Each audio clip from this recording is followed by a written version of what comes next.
Students, मैं पूनम राय।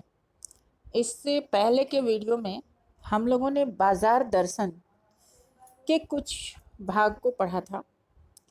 इस paragraph में लेखक पैसे की व्यंग्य शक्ति को दर्शाता है। वह कहता है कि पैसे की व्यंग्य शक्ति कितनी प्रबल होती है, कितनी दारुण होती है कि अगर कोई व्यक्ति साधारण पैदल चल रहा है और उसके पास से धूल उड़ाती हुई कोई मोटर निकल जाती है तो उसके हृदय में एक बिजली सी कौंधती है। एक कठिन व्यंग्य उसके अंदर उभरता है, जैसे किसी ने उसके आंखों में उंगली देकर दिखा दिया हो कि देखो, उसी का नाम मोटर है और तुम उससे वंचित हो। ये ऐसी विडंबना प्रतीत होती है कि बस व्यक्ति वहां अपने को कमजोर महसूस करने लगता है। लेखक सोचता है कि ऐसे लोग यही सोचते होंगे कि क्या यही माँ बाप रह गए थे जिनके यहाँ जन्म लेने को था। यदि मैं भी उस मोटर वाले के यहाँ हुआ होता। उस व्यंग्य में इतनी शक्ति होती है कि जरा देर में ही अपने सगों के प्रति वह कृतघ्न बना डालती है। मनुष्य ये भूल जाता है कि जिस माता पिता ने उसे बचपन से पैदा किया, पाला पोसा, बढ़ाया, आज यदि वो उसे मोटर या आवश्यकता के भोग के साधन नहीं दे पा रहा है तो वो सोचने लगता है कि मैं यहाँ क्यों पैदा हुआ, क्यों नहीं उसके घर हुआ जहाँ मोटर था। लेकिन क्या लोक वैभव का यह व्यंग उस चूरन वाले के अकिंचित कर मनुष्य के आगे चूर चूर होकर नहीं बिखर जाता होगा, बल्कि लेखक के अनुसार चूर चूर ही नहीं, एकदम पानी पानी हो जाता होगा, अर्थात समाप्त हो जाता होगा। तो क्या बल है जो तीखे व्यंग्य के आगे ही अजेय ही नहीं बल्कि मानो व्यंग्य की क्रूरता को ही पिघला देता है। अब इस पैराग्राफ में जो प्रमुख बिंदु उभर के आ रहे हैं वो इस प्रकार हैं।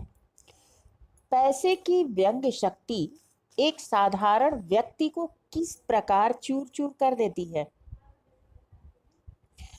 पैसे की व्यंग्य शक्ति इस प्रकार चूर चूर करती है कि पैसे वाला व्यक्ति जब अपनी मोटर से धूल उड़ाता हुआ निकल जाता है तो साधारण व्यक्ति ईर्ष्या, लालसा और तृष्णा से जल उठता है। उसे अपना अभाव सताने लगता है और उसे लगता है कि उसके पास धन और अन्य साधन हैं, लेकिन स्वयं उस साधारण व्यक्ति के पास नहीं है, जबकि ये गरीब व्यक्ति स्वयं को ऐसे समय में बेचारा महसूस करता है और इस प्रकार वह चूर चूर हो जाता है, अर्थात टूट जाता है। उसे तीव्र इच्छा होती है। दूसरी तरफ ऐसा व्यक्ति जिसके मन में कोई तृष्णा नहीं होती, वो इस व्यंग्य से अछूता रह जाता है। वो इस पैसे के व्यंग्य के आगे नहीं झुकता, अजेय रहता है। चूरन वाले को अकिंचितकर क्यों कहा गया? अकिंचितकर का अर्थ होता है बेचारा। चूरन वाला न तो ज्यादा शिक्षित ही है और ना ही उसके पास धन है, अतः संसार में तो उसकी कोई कीमत नहीं है। वह संसारी वैभव आदि में लिप्त भी नहीं है। उसके व्यक्तित्व की यही विशेषता भी है कि वह संसारी वैभव और विकास की तृष्णा से दूर सादगी में ही जीवन जीता है और इसलिए ऐसे व्यक्ति के आगे जो व्यंग्य शक्ति है लोक वैभव की, वो स्वयं चूर चूर हो जाती है। चूरन वाले की किस शक्ति के आगे वैभव की व्यंग्य शक्ति चूर चूर हो जाती है?